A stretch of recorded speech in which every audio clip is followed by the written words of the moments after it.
11 15 પાઠમાં લગભગ આ છેલ્લો મુદ્દો જોઈ રહ્યા છે બીજ સુસુપ્તતા. એની પહેલાં આપણે વસંતીકરણ અને પ્રકાશ અવધિને સમજ્યા. મેં બરાબર એને વાંચીને લખીને તૈયાર કરી નાખ્યો છે મુદ્દો. હવે એના પછી પાઠમાં છેલ્લે આપણને એક પકડ આપે છે, મથાળું છે એનું બીજ સુસુપ્તતા. એની અંદર જે કંઈ વર્ણન છે એના કરતાં અહીંયા આપણે થોડુંક વધારે વર્ણન લખ્યું છે. આવા પ્રકારો આપણને એમ આપ્યા નથી. આપણે જૂના કોર્સ અને આપણે એનસીઈઆરટી પુસ્તક બંનેને ભેગા કરી અને આ મુદ્દો અહીંયા લખેલો છે. કદાચ તમને એમ લાગે કે આવું કંઈ તો આપણને પાઠ્ય પુસ્તકમાં મળતું નથી, તો મૂર્તિ બરાબર હકીકત છે, તમે લખતા છો, પણ આપણે થોડું જૂના કોર્સનું પણ આપણે એડ કર્યું છે મટીરિયલ મેટર, એટલે થોડું તમને નવું લાગતું હશે. તમે આ પણ એ નીટમાં ગુજકેટમાં કામ લાગે આશયથી નોટબુકમાં આવે તે ટપકાવી લેજો. મેં ફક્ત મુદ્દા લખ્યા છે, પોઈન્ટ તમને જે કે આ વિડીયો લેક્ચરમાં સમજાય એ પ્રમાણે તમે થોડું એમાં વધારે પણ વર્ણન લખી શકો છો. તમારી રીતે તમારી ભાષામાં તમારી પ્રકારની સરસ નોટ બનાવી શકો છો. જ્યારે પણ લેક્ચર પતે તો આ જ મુદ્દા સર એનું વર્ણન છે કે બીજ સુસુપ્તતા મુદ્દાનું થઈ જવું જોઈએ નોટબુકને તૈયાર. બરાબર, તો પહેલાં જોઈએ કે બીજ સુસુપ્તતા એટલે શું. Seed dormancy. What is seed dormancy? સુસુપ્ત અવસ્થા ક્યારે કહેવાય? તો એની માટે આપણે અગાઉના લેક્ચરમાં કોઈ વખત સમજાવી ચૂક્યા છે, અહીંયા લખતો નથી હું. બીજ સુસુપ્તતા એટલે જ્યારે બીજને બીજાંકુરણ પામવા માટેની બધી જ શરતો આપણે પૂરી પાડીએ. બીજાંકુરણ પામવા માટેની શરતો એટલે શું? જરૂરિયાતો. શરતો એટલે કઈ જરૂરિયાતો? તમે જ્યારે કોઈ પણ બીજને વાવો ત્યારે કઈ રીતે વાવો છો, અથવા ખેડૂત લોકો જે વાવે છે કઈ રીતે વાવે છે, તો પહેલાં જમીનને કૂચી કરે. આપણે કઈ જમીનને ખેડે, હળથી જમીનને ઉથલ પાથલ કરીને પોચી કરે છે. ઉપરનું નીચેનું પડ છે એ અવળ સ્થળ ઉપર નીચે કરે, જમીન પોચી થાય. એટલે કે એને અંદર હવા છે, એનું સર્ક્યુલેશન, હવાનું પરિભ્રમણ વધે, કારણ કે બીજાંકુરણ માટે બીજને ઓક્સિજન જોઈએ છે. બીજું પોષક તત્વો જોઈએ, એટલે જમીનમાં ફળદ્રુપતા પણ હોવી જોઈએ. અને ત્રીજું પાણી. તો આ બધી બીજાંકુરણની જરૂરિયાતો છે. જ્યારે આપણે બીજને ક્ષાર, પાણી, ઓક્સિજન પૂરા પાડીએ એ બીજાંકુરણની પૂર્વ શરતો કહેવાય, જરૂરિયાતો કહેવાય, તાકતી જરૂરિયાતો કહેવાય. બીજનું બીજાંકુરણ જે થાય એ નવી વનસ્પતિ ઉત્પન્ન જે થાય. પણ જ્યારે તમે બીજને વાવો છો ત્યારે જેમ વાવતા હોય એમ સામાન્યતઃ જે કંઈ જમીનને પોચી કરી, ખાડો ખોદવો, અંદર બીજ નાખવું, થોડું જમીનને પછી અંદર ખાડામાં પુરાણ કરીને ખાડો હતો એમ પૂરી દેવો, પાણી નાખવું. તો આ બધું તમે જે કરો છો એને કહેવાય હવા, એટલે કે ઓક્સિજન, પાણી, જમીન, મતલબ ક્ષાર પૂરા પાડો. જ્યારે આપણે બીજને બીજાંકુરણ થવા માટેની આવી જરૂરિયાતો પૂરી પાડી આપીએ છતાં એ બીજાંકુરણ ના પાડે, એ વખતે એનો મતલબ એવો થાય કે સુસુપ્ત અવસ્થામાં છે. આ બીજ સુસુપ્તતાની વ્યાખ્યા. ફરી તો બોલું છું, બીજને જ્યારે બીજાંકુરણની બધી જ શરતો અથવા જરૂરિયાતો પૂરી પાડવામાં આવે, આમ છતાં પણ બીજનું બીજાંકુરણ ન થાય તો એને બીજની સુસુપ્ત અવસ્થા કહેવામાં આવે છે. આ ઘટનાને કહેવાય બીજ સુસુપ્તતા. ધ્યાન કરાવી ગયો. હવે બીજ સુસુપ્ત અવસ્થામાં કેમ રહે છે? જ્યારે આપણે એને બધી જરૂરિયાતો પૂરી પાડીએ છીએ છતાં પણ એ અંકુરણ કેમ પામતું નથી?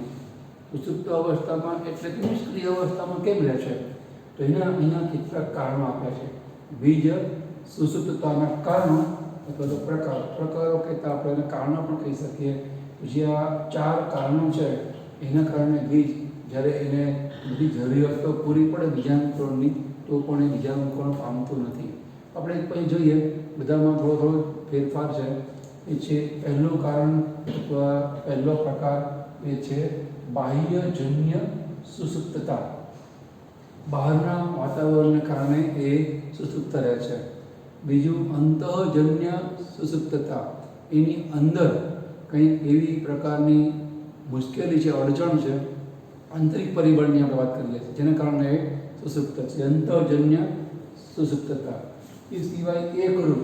આ બંને ભેગી હોય તો બંને કારણો હોય તો એને એકરૂપ કહેવાય. અથવા દ્વિતીય. ઘણીવાર પર્યાવરણની અંદર એ પ્રકારનો એવો ફેરફાર થાય કે જે આપણે બાહ્યજન્યમાં નથી સમાવેશ કરતા, તો એને કહેવાય દ્વિતીય સુસુપ્તતા. તો આપણે પછી થોડું વધારે સમજીએ. હવે પહેલાં જોઈએ બહારનું પર્યાવરણ, કે જે એ પ્રકારનું છે જેના કારણે તમે એને પૂરેપૂરું બધું એવી રીતે પર્યાવરણ પૂરું પાડો છો, છતાંય પણ એનું બીજાંકુરણ થતું નથી. જેમ કે બકરીને સરસ પણ ઘાસ આપો તો ખાય, સામે બે મોટા સિંહ ઉભા રાખો ને એને પરસેવો વળી જાય, એને ખાવામાં રસ નહીં પડે, એ ભાગી જવા પ્રયત્ન કરે, ત્રાસ થયા સિંહની હાજરી, કારણ કે એને ખબર કે મને ખાઈ જશે, એમાં ખાવામાં રસ નહીં પડે. તો એ કેવું કે એવું બાહ્ય પરિબળ છે જેને કારણે એને ઘાસ આપો છો તો એ ખાતી નથી, અને ખાય છે તો જે લહેરથી એની પૂંછડી પટપટાવતી ખાતી હોય એવું એને સ્વાદ મજા નહીં આવે. બરાબર. અહીંયા પણ કંઈક એવું જ છે કે તમે પર્યાવરણ એવું પૂરું પાડો છો, બીજાંકુરણ થાય એવી જરૂરિયાતો પૂરી પાડો છો, પણ બહાર કેટલાક એવા પરિબળ છે કે જેને કારણે એ જરૂરિયાતોનો ઉપયોગ કરીને બીજાંકુરણ છે બીજ પામી શકતું નથી. તો એ છે બાહ્યજન્ય સુસુપ્તાવસ્થા. એમાંય આવા પેટા 3 કારણ આપણને આપે છે. એક છે ભૌતિક બાહ્યજન્ય સુસુપ્તતા. એટલે શું કે એ બીજનું બીજાવરણ એટલું બંધારણ ધરાવે છે, એવું બંધારણ ધરાવે છે કે જેને કારણે એ બીજનું બીજાવરણ છે એ અહીંયા આપણે બીજ નહીં પણ બીજનું બીજાવરણ એ વધારે સ્પષ્ટ રીતે કહેવાય એ અપ્રવેશિત હોય, ઇમ્પરિનેબલ હોય. હવે એ બીજનું બીજાવરણ પાણી માટે અપ્રવેશિત હોય, તો ક્ષાર પાણી માટે અપ્રવેશિત હોય, તો જ્યાં સુધી બીજમાં પાણીનો પ્રવેશ થાય નહીં ત્યાં સુધી એ બીજનું બીજાંકુરણ થવાનું નથી. તો એનું બીજાવરણ છે અડચણરૂપ બને છે. એ દૂર કરવા માટે, એટલે કે બીજની સુસુપ્તાવસ્થા દૂર કરવા માટે જો આ કારણસર હોય તો કાચ પેપર લઈ અને બીજાવરણને ઘસીને પાતળું કરવાનું, તો એનું બીજાંકુરણ ઝડપી થશે. કારણ કે તમે બીજાવરણને પાતળું કરી નાખ્યું એટલે હવે પાણી માટે પ્રવેશશીલ થઈ ગયું, વધુ પ્રવેશશીલ થઈ ગયું, ઝડપી એમાં પાણી પ્રવેશ કરે તો બીજાંકુરણ પણ ઝડપી થાય. અથવા તો એક ગોળ પાત્રમાં તમે કાંકરાઓ, માટી, રેતી ભરી દો, પછી બીજ નાખીને પાત્રને હલાવો લાંબા સમય સુધી, તો એમાં છોલાઈ અને બીજાવરણ પાતળું થઈ જાય. અથવા તમે એસિડમાં મૂકો બીજને, એટલો સમય નહીં કે જેને કારણે એસિડથી બીજ બળી જાય, તો એટલો સમય જેને કારણે બીજાવરણ છે એ પાતળું થઈ જાય, ઓગળીને દ્રાવ્ય થઈ જાય અને સોફ્ટ થઈ જાય અને પાણી માટે પ્રવેશશીલ થઈ જાય. તો બીજની આ કારણસર જે સુસુપ્તાવસ્થા છે એ દૂર કરવા માટે અમે તમને ઉપાયો જણાવ્યા. તમારા પ્રેક્ટિકલમાં આવશે, અહીંયા તમારે આવતા નથી પણ પ્રેક્ટિકલમાં તમારે આવશે કે જ્યારે આપણે બીજની આ બીજાવરણ જો અપ્રવેશશીલ હોય તો એને કારણે એની જે સુસુપ્તાવસ્થા છે દૂર કરવાનો ઉપાય શું, તમારા બધા ઉપાય આવશે.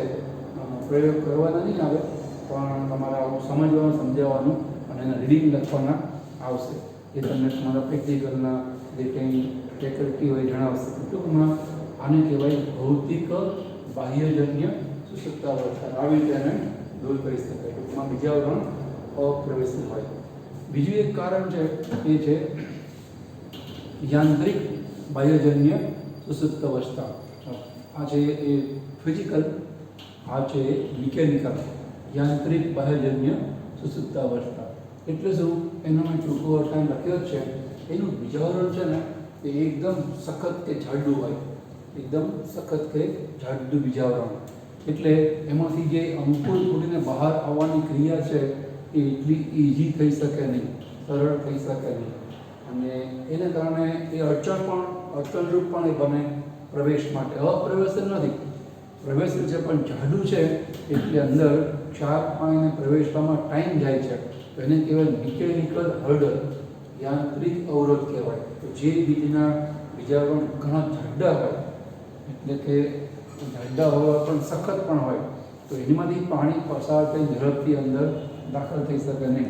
જ્યાં સુધી બીજમાં રહેલો ખોરાક એ બીજપત્રમાં હોય કે ભ્રૂણકોષમાં હોય એ પાણીના સંપર્કમાં ન આવે ત્યાં સુધી ઉત્સેચકો એને પચાવી અને બીજાંકુરણ છે શક્ય થવા દે નહીં. બીજાંકુરણ શક્ય થાય જ નહીં. તો આવી રીતે એને કહેવાય યાંત્રિક બાહ્યજન્ય અવરોધ, કે જેને કારણે બીજ સુસુપ્ત અવસ્થામાં જ રહે. તમે જે બધી જરૂરિયાતો પૂરી પાડો છો એ બરાબર છે, પણ એ અંદર પ્રવેશ કરી શકે એવું એ આવરણ એ છે નહીં. એ સખત આવરણ છે, જાડું છે કે પ્રવેશતા ઘણી વાર લાગે છે. તમને એવું લાગે કે બીજા તો 2 દિવસમાં 1 દિવસમાં અંકુરભાઈ બહાર આવી ગયા, જમીનની બહાર એનો ફણગો ફૂટી ગયો, અને 4 દિવસ થયા તો હજુ એનો ફંગો કે ઊંચું ઘૂડીને બહાર કેમ આવતા નથી, એટલે કે બીજાણુકરણ કેમ થતું નથી, એ પ્રોસેસ ચાલુ જ છે. પણ એનું બીજાવરણ જે ઝાડું છે એ અડચણો બને છે પાણીના પ્રવેશ માટે. પ્રવેશ થયું છે, ફરી યાદ રાખજો, ભૌતિક અંતરાય નહીં કરે, પણ જાડું હોવાના કારણે, સખત હોવાના કારણે વાર લાગે છે સોફ્ટ થતા અને એમાંથી પાણી પસાર થતા. તો એને કારણે પણ બીજ છે લાંબો સમય સુસુપ્તિ અવસ્થામાં રહે, ડોર્મન્ટ સ્ટેજમાં રહે અથવા તો નિષ્ક્રિય અવસ્થામાં રહે. તો એ બીજું કારણ. ત્રીજું કારણ એટલે રાસાયણિક કારણ. આપણે અગાઉ આ પાઠની અંદર અત્યારે વૃદ્ધિ અંતઃસ્ત્રાવો જોઈ ગયા છીએ. એની અંદર આપણે શીખ્યા કે 3 વૃદ્ધિ પ્રેરક અંતઃસ્ત્રાવો છે, જીબેરિક સાઇટોકાઇનિન, અને 2 અંતઃસ્ત્રાવો વૃદ્ધિ અવરોધક છે, એ એસિટિક એસિડ એટલે કે EBA અને બાષ્પશીલ અંતઃસ્ત્રાવ ઇથિલિન. તો જ્યાં સુધી બીજની અંદર આ EBA જેવા વૃદ્ધિ અવરોધક, વૃદ્ધિ નિયામકનું પ્રમાણ વધારે હોય, વૃદ્ધિ અવરોધક રૂપી વૃદ્ધિ નિયામકો એટલે કે પ્લાન્ટ હોર્મોનનું પણ વધારે હોય, એનો મતલબ ઉલટો એવો થાય કે એની અંદર જે વૃદ્ધિ પ્રેરક અંતઃસ્ત્રાવ રૂપી જે વૃદ્ધિ નિયામક છે, જીબેરિક એસિડ એટલે કે જીબેરિન, એનું પણ ઓછું છે. આનું વધારે પણ ઓછું જ હોય. બેયનું બધી વધારે, બેયનું ઓછું એવું શક્ય બને નહીં. બેમાંથી એકનું વધારે ઓછું હોય. જ્યાં સુધી વૃદ્ધિ પ્રેરકનું જે લેવલ છે સ્તર નીચું હોય અને એબીનું પણ વધારે હોય, ત્યાં સુધી બીજનું બીજાણુકરણ છે થાય જ નહીં. બીજ સુસુપ્ત અવસ્થામાં છે એ આપણે EBA સમજાવેલું, તમને એવું સમજાવેલું કે એસિડિક એસિડ છે એ એવી શું અડચણ ઊભી કરે છે જેને કારણે બીજનું બીજાણુકરણ થતું નથી. તો આપણે એ વખતે વાપર્યું કે EBA છે ને એ પ્રત્યાંકનની ક્રિયાને અવરોધે છે.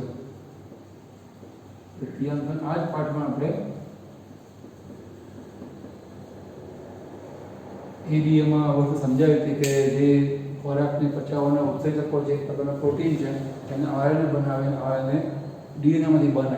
તો DNAમાંથી આયર્ન બને એટલે એને પ્રત્યાંકન કહેવાય. અહીંયા આ એસિટિક એસિડ છે એ DNA જ અવરોધે અને એમાંથી આયર્ન નહીં બનવા દે, એટલે કે પ્રત્યાંકનની ક્રિયાને અવરોધે. એને કારણે આયર્ન ના બને તો એના કારણે પ્રોટીન રૂપી ઉત્સેચકો નહીં બને, તો બીજમાં રહેલો ખોરાક છે પાચન નહીં થાય અને બીજનું બીજાણુકરણ પણ શક્ય નહીં બને. તો જ્યાં સુધી EBA પણ વધારે હોય ત્યાં સુધી આ શક્ય નહીં બને. તો એ જે પ્રકારનો અવરોધ છે એને કહેવાય રાસાયણિક પ્રકારનો અવરોધ. તો આવા જે 3 પ્રકારના અવરોધો અથવા તો અડચણો છે એને કહેવાય બાહ્યજન્ય સુસુપ્તાવસ્થાના કારણો. બીજો એક પ્રકાર છે અંતઃજન્ય સુસુપ્તાવસ્થા. અંતઃજન્ય સુસુપ્તાવસ્થા એટલે શું? કે બીજની અંદરનું આંતરિક પર્યાવરણ કે જે કંઈ વાતાવરણ છે, પરિસ્થિતિ છે, એ સિચ્યુએશન એવી છે જેના કારણે બીજ એ તમે બીજાણુકરણની જરૂરિયાત પૂરી પાડો તો પણ અંકુરણ પામી શકતું નથી, તેને નિષ્ક્રિય રહે છે, સુસુપ્ત રહે છે. એની અંદર પણ અહીંયા આપણે બતાવ્યું એમ આપણને આવા 3 કારણો જોવા મળશે. એમાં ત્રીજું કારણ તો આ બેનું મિશ્ર કારણ છે. ઘણી વખત બીજ છે આ બંને કારણોસર સુસુપ્ત અવસ્થામાં અંકુરણ પામતું નથી. ધાર્મિક રીતે પણ અને બાહ્ય રીતે પણ બંને અડચણો હોય. હવે તમને નામ સમજાયું છે, ધાર્મિક ફિઝિયોલોજીકલ અથવા તો બાહ્યકીય મોર્ફોલોજીકલ જે હર્ડલ છે એ કેવી રીતે બીજને અંકુરણ પામતા રોકી એને સુસુપ્ત અવસ્થામાં રાખે છે. પહેલાં આપણે ધાર્મિક, તો એનો મતલબ એવો થાય કે બીજની અંદર હજુ એવા કેટલાક એવા રાસાયણિક ફેરફારો થવા જોઈએ જે થયા નથી. એ થાય તો જ બીજનું બીજાણુકરણ છે એ શક્ય બને. અંતઃસ્ત્રાવી ફેરફાર તો થવા જ જોઈએ. વૃદ્ધિ નિયામકો તરીકે જીવનનું પ્રમાણ તેમાં વધવું જ જોઈએ, એવીનું પ્રમાણ ઘટવું જ જોઈએ. એ સિવાય પણ અન્ય કેટલાક એવા ધાર્મિક ફેરફારો એમાં થવા જોઈએ. ધાર્મિક ફેરફારો એટલે મોટા ભાગે રાસાયણિક ફેરફારો કે એ થાય તો જ બીજ છે સુસુપ્ત અવસ્થામાં દૂર થઈ અને અંકુરણ પામવાની શરૂઆત છે એ કરે. તો જ્યાં સુધી એ ધાર્મિક કે રાસાયણિક ફેરફારો નહીં થાય ત્યાં તમે ભલે એની જરૂરિયાતો પૂરી પાડો, ઓક્સિજન, પાણી વગેરે, પણ એ બીજ છે અંકુરણ પામશે નહીં, સુસુપ્ત અવસ્થામાં જ રહેશે. તો એ ધાર્મિક અંતરાય કહેવાય, ધાર્મિક અવરોધ કહેવાય, જેના કારણે બીજ સુસુપ્ત અવસ્થામાં જ રહે છે. એ સિવાય બાહ્યકીય એટલે ઘણી વખત થાય કે બીજ હજુ એની અંદર જે ભ્રૂણ છે ને એ બીજ એટલું પરિપક્વ બન્યું નથી કે એની અંદર જે ભ્રૂણ છે, ગર્ભ છે, ભ્રૂણાક્ષર, ભ્રૂણાગ્ર, ભ્રૂણમૂળ વગેરે, એ ગર્ભ કે ભ્રૂણ એ હજુ અવિભેદિત છે. જેમ તમે હાલ જન્મેલો છોકરો કે હજુ એના મમ્મીના પેટમાંથી ગર્ભાશયને હાલ જન્મેલો છે, એની આગળ તમે ABCD બોલવા માંડો, 1 to 100 બોલવા માંડો, અથવા તો 11 બારમાં આપણું ફિઝિક્સ, કેમેસ્ટ્રી, બાયોલોજી કે એ ગ્રુપ હોય તો મેથ, એ ગણવા બોલવા માંડ સમજાવવા નહીં સમજે, કારણ કે એ હજુ અપરિપક્વ છે. એ બાળક હજુ ભાષા જ સમજતું નથી. તમે જે બોલશો એને અવાજ પાડશે, પણ એનો અર્થ છે એને સમજાશે નહીં. એમ તમે જે બીજ છે એને ભલે બી શરતો જરૂરિયાતો બીજાંકુરણની પૂરી પાડો છો, પણ એનો ઉપયોગ કરી અને બીજાંકુરણ થવું એ કક્ષાએ એની અંદરનો હજી ભ્રૂણ છે જ નહીં.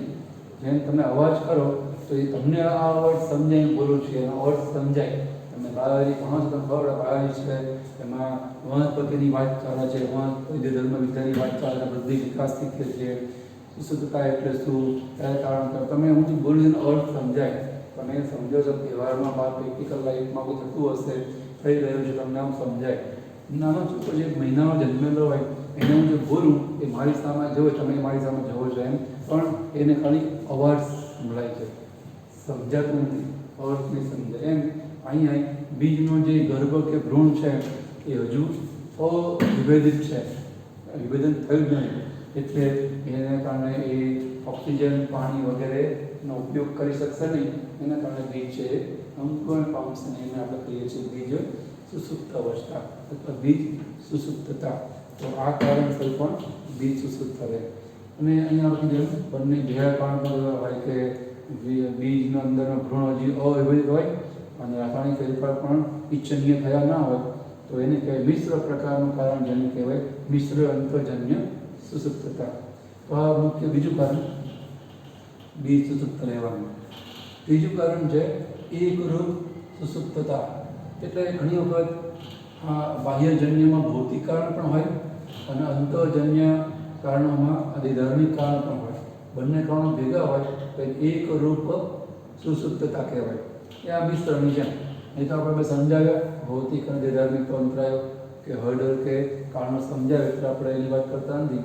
અને એમાં છેલ્લે વાત કરી એમ દ્વિતીય સુસુપ્તતા એ આવશે, એટલે જેની આ સરળમાં કરી કે જ્યારે બહાર તાપમાન બહુ ઊંચું હોય તો વનસ્પતિમાં તાપમાન છે ને લગભગ 28 ડિગ્રીની આસપાસનું તાપમાન ઇષ્ટતમ તાપમાન કહેવાય, ઓપ્ટિમમ કહેવાય. મેક્સિમમ નહીં, મિનિમમ નહીં, એને કહેવાય ઓપ્ટિમમ તાપમાન. એટલે કે ઇષ્ટતમ તાપમાન આપણે એને કહીએ છીએ. તો એ તાપમાન જ્યારે મળે તો એને તમે જે કંઈ જરૂરિયાતો પૂરી પાડો છો, ક્ષાર, પાણી, ઓક્સિજન, એની મદદથી એ બીજાંકુરણ પામે.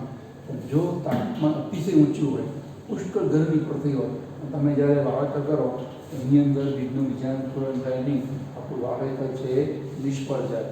તો એને કહેવાય દ્વિતીય સુસુપ્તાવસ્થા. તરીકે જમીનમાં પુષ્કળ ક્ષાર હોય તો પણ તમે જરૂરિયાતો પૂરી પાડો એટલે ઊંચું તાપમાન અથવા તો ઊંચી ક્ષારતા, ઊંચું ક્ષારનું પ્રમાણ, તો પણ તમે એને ઓક્સિજનને પાણી પૂરું પાડો, પણ ક્ષાર ભાર એટલો છે કે જેને કારણે આસુદાગથી પણ બીજ છે બળી જાય. એટલે કે અંકુરણ પામવાની સુસુપ્ત અવસ્થામાં, નિષ્ક્રિય અવસ્થામાં જ રહેશે. આ બધા કારણો અને વચમાં શરૂઆતમાં તમને એના દૂર કરવાના ઉપાય પણ બતાવ્યો. તો એક મુદ્દો બાકી હતો બીજ સુસુપ્તતાનો, એ આપણે અહીંયા પૂરો કર્યો. હવે જ્યારે એને જોઈએ એવી બધી શરતો મળે છે, જરૂરિયાતો પૂરી પડે છે અને આવા કોઈ પ્રકારના અંતરાયો છે નહીં, તો હવે એ બીજ છે બીજાંકુરણ પામશે. એ બીજનું બીજાંકુરણ છે ને એ આવું 3 પ્રકારનું હોય. ઉપરી ભૌમ બીજાંકુરણ એ મોટાભાગે આપણને દ્વિદળી વનસ્પતિમાં જોવા મળે.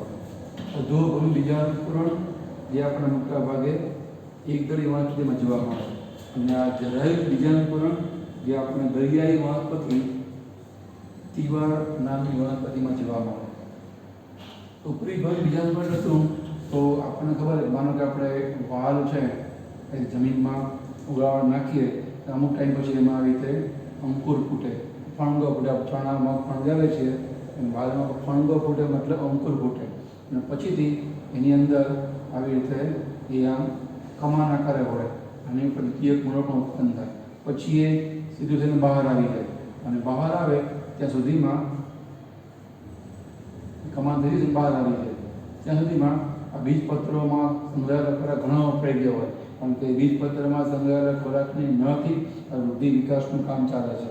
આ જે બીજપત્રો છે એ આગળ ઉપર હવે એ ખરી પડશે અને એની ઉપર પ્રથમ પર્ણો છે ઉત્પન્ન થઈ આવ્યું છે.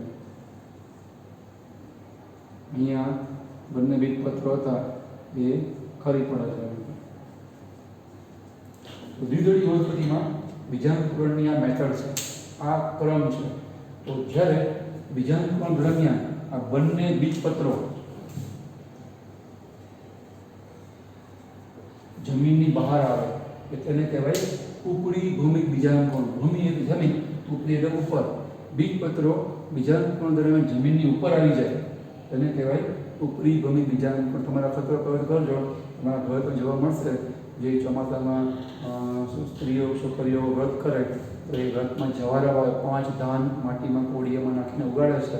તેમાં જે દ્વિદળી વનસ્પતિ હોય, ચણા કે મગ કે વાલ, એ આખો વાલનો દાણો કે ચણાનો દાણો છે બે બહાર આવી જાય, બેના બીજપત્રમાં ખુલ્લા થઈને બહાર આવી જાય. તો સૌથી પહેલાં આપણને બીજપત્ર જોવા મળે. પછીથી પ્રથમ પર્ણો આવે ત્યાં સુધી બીજપત્ર રહે. જેવા પ્રથમ પર્ણો આવે એટલે હવે વનસ્પતિ થઈ ગઈ સ્વાવલંબી. હવે આ પર્ણોમાં આપણે ખોરાક બનાવશે અને એ ખોરાક બીજા પર્ણો ઉત્પન્ન કરશે. 4 પર્ણોના ખોરાક બીજા 4 પર્ણો ઉત્પન્ન કરશે. એમ હવે સ્વાવલંબી થઈ ગઈ. આટલે સુધીનું પોષણ છે, પ્રથમ પર્ણો ઉત્પન્ન થાય ત્યાં સુધીનું પોષણ એના બીજપત્રમાં સંકળાયેલા ખોરાકમાંથી મળે. તો એ બીજપત્રો બહાર આવે તેને તે ઉપરી ભૂમિ બીજાંકુરણ. પણ એકદળી વનસ્પતિમાં એવું બનતું નથી. ઉદાહરણ તરીકે એકદળી વનસ્પતિમાં આપણે મકાઈ લઈએ તો મકાઈ દાણા ભરો, ઉપરથી પહોળો, નીચે આવો સાંકડો, આ પ્રકારનો હોય. એની અંદર શરૂઆતમાં અંકુર ફૂટે, નીચે આવી રીતે મૂળનો વિકાસ થાય. જેવો મૂળનો વિકાસ થાય એટલે મૂળના આધારે એની ઉપર પ્રકારનો વિકાસ. આમાં જેમ કોઈ પણ બિલ્ડિંગ બને પહેલાં પાયો થાય, એની ઉપર બિલ્ડિંગ કે મકાન રચાય. કોઈ પણ વનસ્પતિમાં બીજનું બીજાંકુરણ થાય એટલે પહેલાં મૂળ જ ઉત્પન્ન થાય અને મૂળની ઉપર પછી પ્રકાંડ બને. એવું નથી પહેલાં પ્રકાંડ થાય પછી મૂળ ઉત્પન્ન થાય, એવું શક્ય નથી. પહેલાં મકાન પછી પાયો ખોદાય. એવી રીતે આ પણ શક્ય નથી. અહીંયા પણ આની જેમ પહેલાં અંગો ફૂટે, મકાઈ દાણામાં પણ અંકુર ફૂટે, જે બતાવ્યું છે આપણે, અને પછી એના આધારે એની ઉપર આ જે પ્રકાંડ છે ઉત્પન્ન થાય. પણ એમાં બીજ છે એની અંદર રહેલું એક ઢાલ આકારનું બીજપત્ર, જેને આપણે કહીએ છીએ વરુતિકા, જે આપણે અગાઉ 5મા પાઠમાં શીખ્યા હોઈએ, એ બહાર નહીં આવે. અમુક ટાઈમ થાય એટલે અહીંયા જે આ પ્રકાંડ છે એની ઉપર આવી રીતે પ્રથમ પર્ણો છે ઉત્પન્ન થાય. અને ત્યાં સુધીમાં આ જે બીજપત્ર છે એનું પણ વિઘટન થઈ જાય અને જે આ મૂળ છે એનું પણ વિઘટન થાય. અહીંથી પ્રકારના તલપ્રદેશમાંથી અસ્થાનિક મૂળો છે ઉત્પન્ન થઈ જશે. અને અમુક ટાઈમ પછી આપણને એ અસ્થાનિક મૂળો તે જોવા મળશે પ્રકારની ઉપર. અહીંયા બધા આપણને પર્ણો જોવા મળશે. તો અહીંયા મકાઈના એકદળીના બીજાંકુરણમાં બીજપત્ર કે બીજ જમીનની અંદર જાય છે, જમીનની ઉપર, ભૂમિની ઉપર નહીં આવે. એ તેને કહેવાય અધોભૂમિક બીજાંકુરણ. એકદળી વનસ્પતિમાં હંમેશા આપણને આવું જોવા મળશે, અધોભૂમિક પ્રકારનું બીજાંકુરણ. અહીંયા જોવા મળશે ઉપરી ભૂમિક પ્રકારનું બીજાંકુરણ.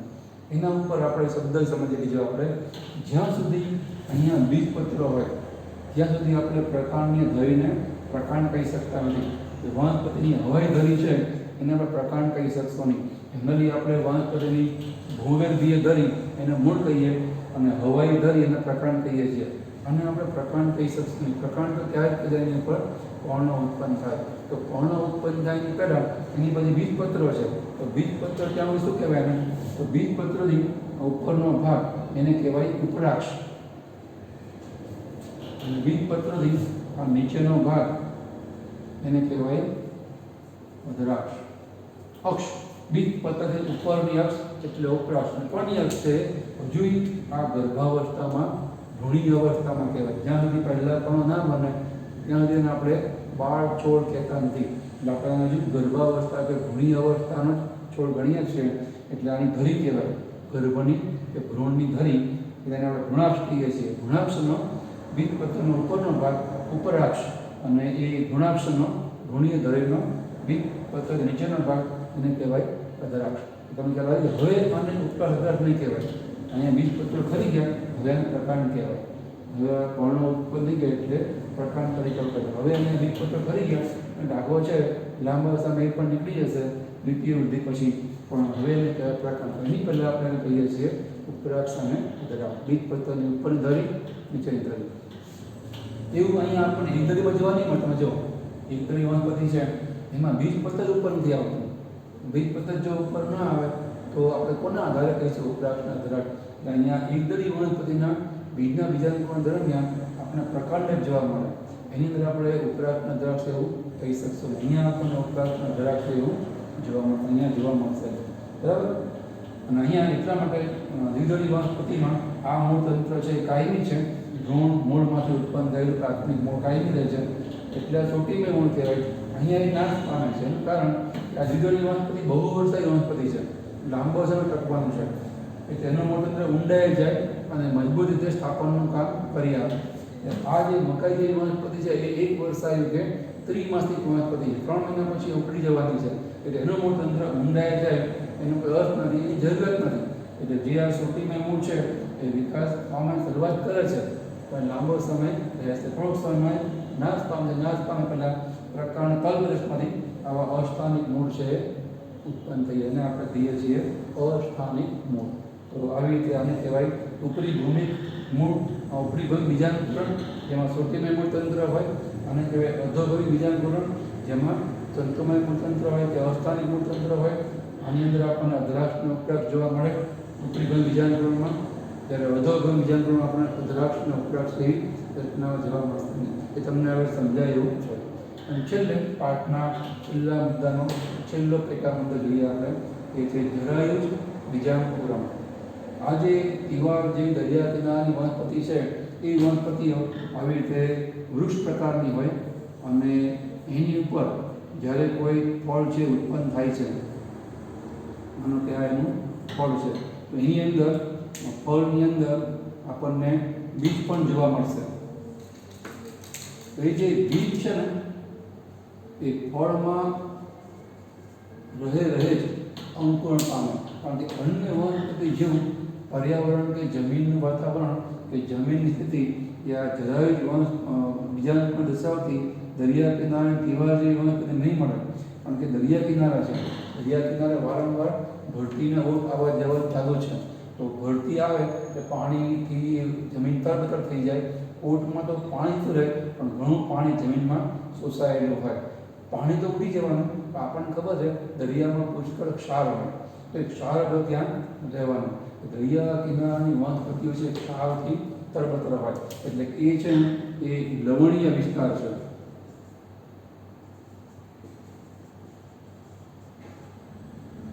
લવણીય વિસ્તાર એટલે કે ક્ષારવાળી જમીન કે ક્ષારવાળી ભૂમિ છે. હવે જ્યારે ત્યાં આની જેમ જો એના જે ફળ કે બીજ જમીન ઉપર પડે તો આ જે લવણીય વિસ્તાર છે જમીનનો એ એટલો ક્ષારનો મોટો જથ્થો ધરાવે છે, એના કારણે બીજ બધું પાણી શોષાઈ જાય, બહાર આવી જાય અને બીજ સીધે ધાર્મિક રીતે સુકાઈ જાય. એટલે એ વનસ્પતિના બીજનું બીજાંકુરણ થાય જ નહીં. તો જો એવું થાય તો આ વનસ્પતિ જાતિનું અસ્તિત્વ છે જોખમમાં મુકાય. એવું થાય ને એટલે આ વનસ્પતિની અંદર એ પ્રકારની વ્યવસ્થા હોય છે કે જ્યારે માતૃ વનસ્પતિ પર ફળ હોય ત્યારે તે એ ફળમાં રહેલા બીજમાંથી બીજાંકુરણ છે એ થઈ જાય. આ રહ્યું એ બીજાંકુરણ છે. અને હવે જ્યારે ફળ અંકુરિત બીજ સાથેનું ફળ એ જ્યારે ખરીને પડે, સીધી ધરીએ પડે અને ત્યાંથી આસપાસમાં રોપાઈ જાય. અંકુરણ થવાની જરૂર નથી. અંકુરણ થયા પછીનું કામ તો એ કરી શકશે, કારણ કે ક્ષારમાં જ રહેવા ટેવાયેલી છે એટલે એમાં એવી વ્યવસ્થા છે. પણ બીજના બીજાંકુરણ માટે જે ક્ષારનું પણ વધારે હોવું એના માટે ઘાતક કે નુકસાનકારક છે. ઘણી વાર એવું થાય કે માતૃ વનસ્પતિ પર ફળ હોય ત્યારે જ તે એમાં રહેલા બીજનું બીજાંકુરણ જે થઈ જાય, અને એને કારણે જ્યારે હવે જમીન પર પડશે ત્યારે બીજાંકુરણ સ્ટેજ કે તબક્કો એને પસાર કરી નાખ્યો છે. એટલે હવે ક્ષારવાળી ભૂમિ એનો ક્ષાર નુકસાન કરશે નહીં. અંકુરણ થઈ ગયું છે, હવે એના આગળ ઉપર વિકાસ ચાલશે. પ્રાથમિક મૂળ, દ્વિતીયક મૂળ એની ઉપર પ્રવર્તન વિકાસ પામશે. તો આવી પ્રકારનું બીજાંકુરણ કે જેમાં માતૃ વનસ્પતિ ઉપર જ બીજ હોય ત્યારે બીજનું બીજાંકુરણ શરૂ થઈ જાય છે, એને કહેવાય જરાયુ બીજાંકુરણ. જરાયુ અવસ્થામાં, ગર્ભાવસ્થામાં માતૃ વનસ્પતિ પર ફળમાં બીજ હોય ત્યારે તેનું અંકુરણ થઈ જાય છે, એને કહેવાય જરાયુ બીજાંકુરણ. એનું કારણ આપણે સમજ્યા કર્યું છે ક્ષારવાળી જમીન એના માટે અડચણરૂપ છે, ઘાતક કે નુકસાનકારક છે, એટલા માટે માતૃ વનસ્પતિ ઉપર બીજ બીજાંકુરણ પામી જાય છે. પછી જમીન પડે પછી એ ઉગી શકશે, તો એને કહેવાય જરાઈ પ્રકારનું બીજાંકુરણ. તો આજે મુદ્દાઓ છે એ પણ આપણે જે સ્ટેટ બોર્ડનો કોર્સ છે એમાંથી લીધેલા છે.